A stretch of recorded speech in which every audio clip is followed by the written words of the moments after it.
Olá a todos, meu nome é Angélica e eu vou falar um pouco sobre a literatura. Bom, a literatura ela busca o essencial, o universal, contribuindo para a formação dos homens, indicando-lhes modos de agir, retratando-os em seus desejos, angústias e prazeres. Desse modo, faz com que o homem se conheça cada vez melhor. Portanto, a literatura diz respeito aos textos que possuem a preocupação estética, provocando prazer e conhecimento por sua forma, conteúdo e organização. Sendo expressão do homem, é um meio privilegiado de comunicação, pois explora todas as potencialidades da linguagem. Bom, para isso é importante, quando nos referimos à literatura, temos a sua ficção. No caso aí, como eu escrevi, ao nos referirmos aos textos literários, chamamos-lhes de obras de ficção, uma palavra que é originária do latim, que significa simulação, fingimento, fantasia ou criação. Por exemplo, ao lermos um conto, um poema, um romance, observamos que os fatos, as coisas, o tempo, o espaço se assemelham aos fatos, às coisas, ao tempo e ao espaço, que podemos reconhecer no mundo real que nos cerca. Isso porque a literatura procura retratar o homem em seu mundo, ou seja, seu ambiente, suas alegrias, emoções, angústias e aspirações. Porém, ao transformá-los em linguagem, o escritor cria uma outra realidade, um universo autônomo, produto de sua observação, criatividade, identidade e fantasia. É por isso que, ao nos referirmos aos textos literários, chamamos-lhes de obras de ficção, que é, no caso, que deriva-se, no caso, da palavra do latim, né? Que significa fingimento, criação. Agora, os gêneros literários. Os textos literários podem ser agrupados de acordo com algumas características comuns. Entretanto, é muito difícil estabelecer uma classificação precisa e imutável, pois não só as categorias se combinam, como um gênero pode evoluir e transformar-se.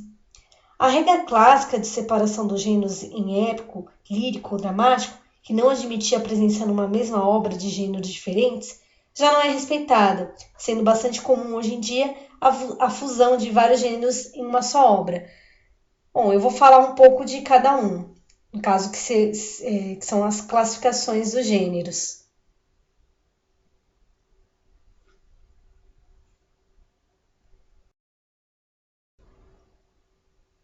Bom, e essas são as classificações dos gêneros. Tem o lírico, o épico e o dramático. E eu vou falar um pouco de cada um.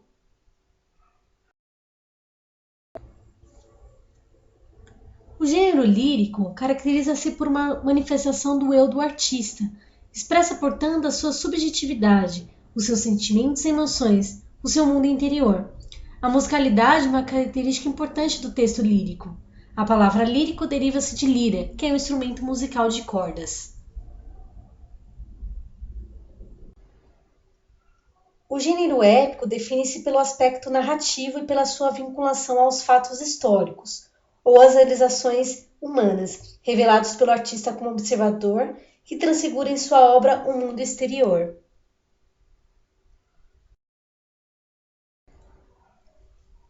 O gênero dramático, que tem a sua manifestação mais viva no trágico e no cômico, procura representar o conflito dos homens e seu mundo. Ora apresenta heróis, seus feitos e a fatalidade que os conduz à queda, ora personalidades medíocres, tolas, mesquinhas, ambiciosas, cômicas ou ridículas, as manifestações da miséria humana.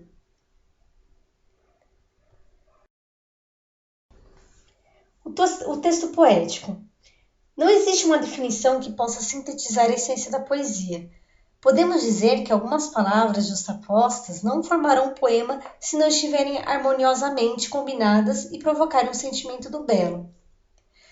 No caso, o poema ele é uma expressão verbal rítmica, que seria uma poesia que é uma arte da linguagem, que geralmente está associada à versificação, que permite evocar e sugerir através de seleção e combinação harmoniosa das palavras, do ritmo e da musicalidade. É o poema que é a expressão de sensações e sentimentos, que é a poesia que resulta e provoca estímulos de emoções. Tem o poema, é a expressão de tudo que existe, que é o material do poeta, é a vida. E o poema é passivo da existência do mundo mágico e da imaginação, que O poeta é o criador e busca também em sua imaginação os elementos da poesia.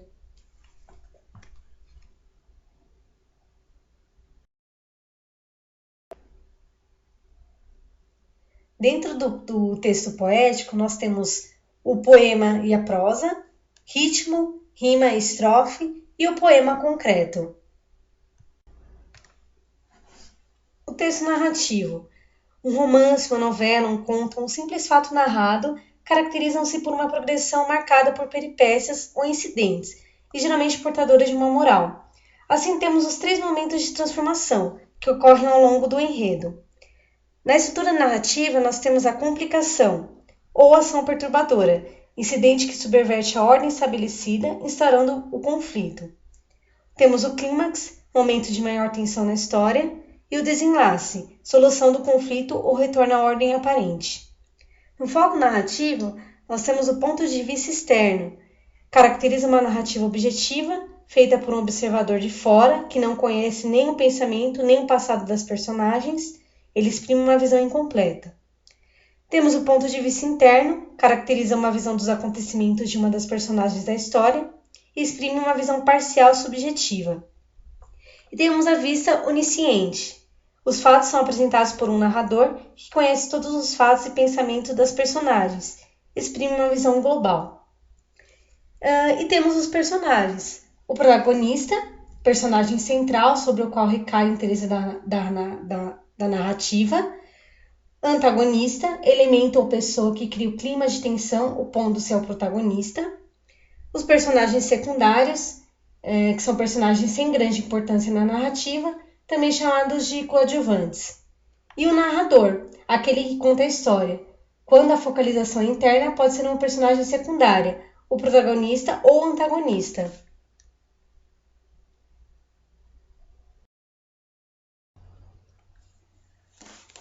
As espécies de narrativas em prosa. O conto é uma narrativa curta que procura registrar um conflito do qual um número reduzido de personagens participa. Com a introdução muito próxima do desfecho, o conto apresenta uma só unidade de ação, num espaço limitado. Essa ação costuma ter uma intensa carga dramática em um único local. É característica do contista evitar divagações ou descrições exageradas, eliminando detalhes inúteis para narrar apenas o essencial. A crônica.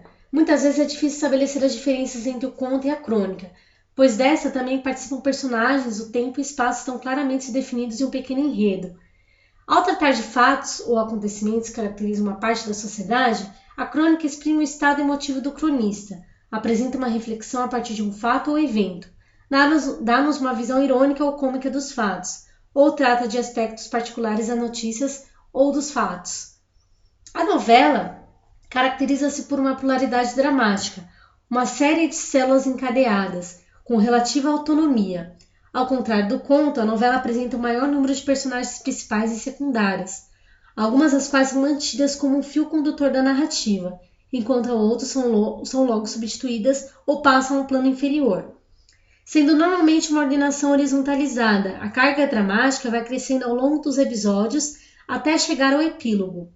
Apesar de cada célula dramática ter início, meio e fim, uma guarda o embrião da próxima. Observa-se nas novelas a preferência por cenas dialogadas. A novela é uma narrativa geralmente centrada em um só acontecimento e suas repercussões. Com um número pequeno de personagens, as características psicológicas dessas não são inteiramente estudadas, mas apenas sob um aspecto fragmentar. No romance, constitui uma narrativa longa de enredo mais complexo que a novela, pois apresenta uma pluralidade de ações. São tipos de romance, o de aventuras, o de amor policial, o de ficção científica, o fantástico, o realista, etc. Geralmente no romance há um núcleo dramático mais importante e outros que vão sendo desenvolvidos ao mesmo tempo, configurando uma teia de conflitos, que se interrelacionam. As personagens são analisadas mais profundamente no romance do que em outras espécies narrativas.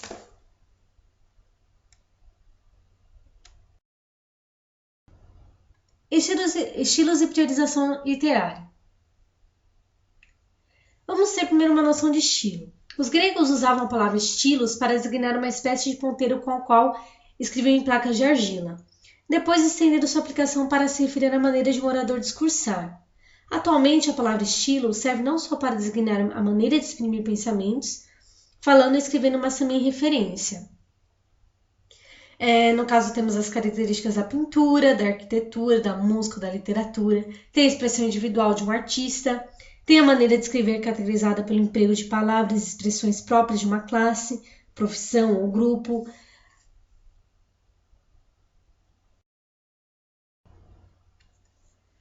Bom, aqui temos a divisão dos estilos de época. A delimitação cronológica dos estilos de época é um recurso essencialmente didático, pois é praticamente impossível determinar com precisão quando um estilo começa ou termina, não só porque traços de um determinado estilo podem ser encontrados em outros, assinalando uma interdependência, mas também porque o início do novo não significa o fim imediato daquele que o antecedeu. Além disso, o estilo pode ser revitalizado e renascer marcado de transformações.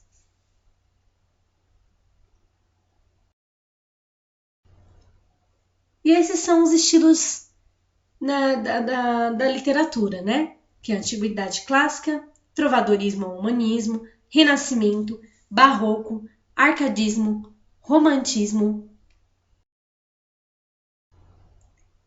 Realismo ou Naturalismo ou Parnasianismo, que é o mesmo, Simbolismo, Modernismo, Produção Contemporânea.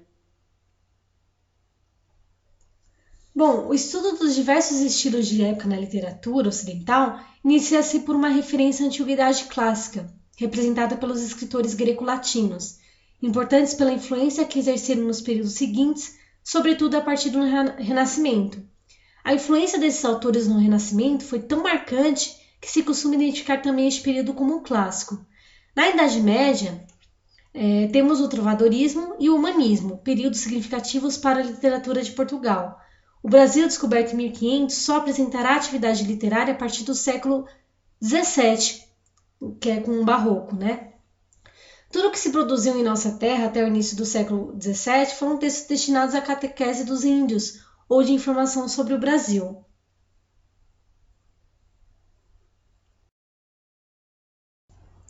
Bom, para vocês saberem um pouco mais sobre a literatura, no caso, os estilos de época da literatura, que são importantíssimos, né?